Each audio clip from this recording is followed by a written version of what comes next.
Hi friends, welcome back to Satyan SNM. நான் உங்கள் friend Suman Yadav. இன்றைக்கி நம்ம வீடியோவில் டூனா ஃபிஷ் கறி எப்படி பண்ணுறதுன்னு பார்க்க போகிறோம். பார்க்குறதுக்கு முன்னாடி நீங்கள் நம்ம சேனலை என்ன சப்ஸ்கிரைப் பண்ணலாம், ப்ளீஸ் சப்ஸ்கிரைப் பண்ணிடுங்க. வீடியோ பிடிச்சிருந்தா லைக் பண்ணுங்கள், ஷேர் பண்ணுங்கள். ஒரு பெரிய தேங்காவை திருவி எடுத்து வச்சுக்கோங்க. அது கூடவே 1 table spoon chilli powder, 2 table spoon தனியா பவுடர் ஆட் பண்ணிக்கோங்க. அது கூடவே 1 டீஸ்பூன் மஞ்சள் தூள் ஆட் பண்ணிக்கோங்க. அது கூடவே தேவையான அளவு உப்பு ஆட் பண்ணிக்கோங்க. கொஞ்சமாக நறுக்குன வெங்காயம் ஆட் பண்ணிக்கோங்க. ஒரு 10 பல்லு பூண்டு ஆட் பண்ணிக்கோங்க. அது கூடவே ஒரு டீஸ்பூன் ஜீரகம் ஆட் பண்ணிக்கோங்க.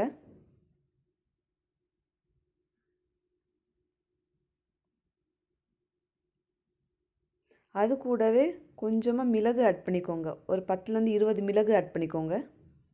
இது எல்லாத்தையுமே நல்லா மிக்ஸ் பண்ணி மிக்சியில் நல்ல ஃபைன் பேஸ்ட்டாக அரைச்சி எடுத்து வச்சுக்கோங்க.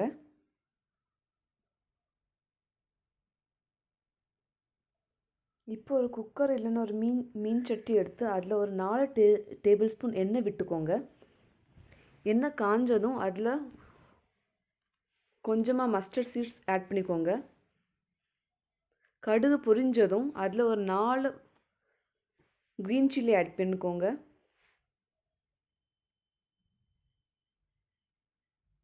அது கூடவே ஒரு நறுக்குன வெங்காயம் ஆட் பண்ணிக்கோங்க. இது எல்லாத்தையும் கொஞ்சம் ஒரு 2 மினிட்ஸ்க்கு நல்லா ஃப்ரை பண்ணி எடுத்து வச்சுக்கோங்க. இப்போ நம்ம சாப் பண்ண ட்ரம் ஸ்டிக்கை ஆட் பண்ண போகிறோம். இதுவும் ஆட் பண்ணி கொஞ்சம் 2 மினிட்ஸ்க்கு ஃப்ரை பண்ணிக்கோங்க. இது நல்லா ஃப்ரை ஆகிடுச்சு. இப்போ நம்ம என்ன பண்ண போகிறோன்னா, இருக்கிற பேஸ்ட் நம்ம அரைச்சி வச்சுருந்த பேஸ்ட்டை நம்ம இதில் மிக்ஸ் பண்ண போகிறோம். மிக்ஸ் பண்ணி இது கொஞ்சம் நேரம் குக் பண்ண போகிறோம்.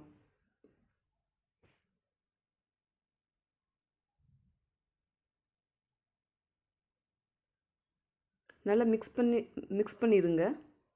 அது கூடவே ஒரு 2 பெரிய தக்காளி பழம் எடுத்துக்கோம். தக்காளியை அது மசாலா கூட நல்லா மிக்ஸ் பண்ணிக்கோங்க.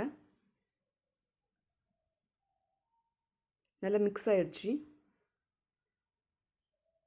இது ஒரு 10 to 15 மினிட்ஸ் இதை அப்படியே குக் பண்ணுங்கள். லோ ஃப்ளேமில் வச்சு குக் பண்ணிக்கோங்க. இப்போ நம்ம சூரை மீன் இல்லைன்னு டூனா மீனை நம்ம இந்த மசாலா கூட ஆட் பண்ணுறோம். இந்த மசாலா கூட இந்த ஃபிஷ்ஷு நல்லா கோட் ஆகி வரணும். அதுபடி நீங்கள் மிக்ஸ் பண்ணி எடுத்து வச்சுக்கோங்க. பார்த்திங்கன்னா நம்ம மசாலா ஃபிஷ் நல்லா கோட் ஆகிடுச்சு.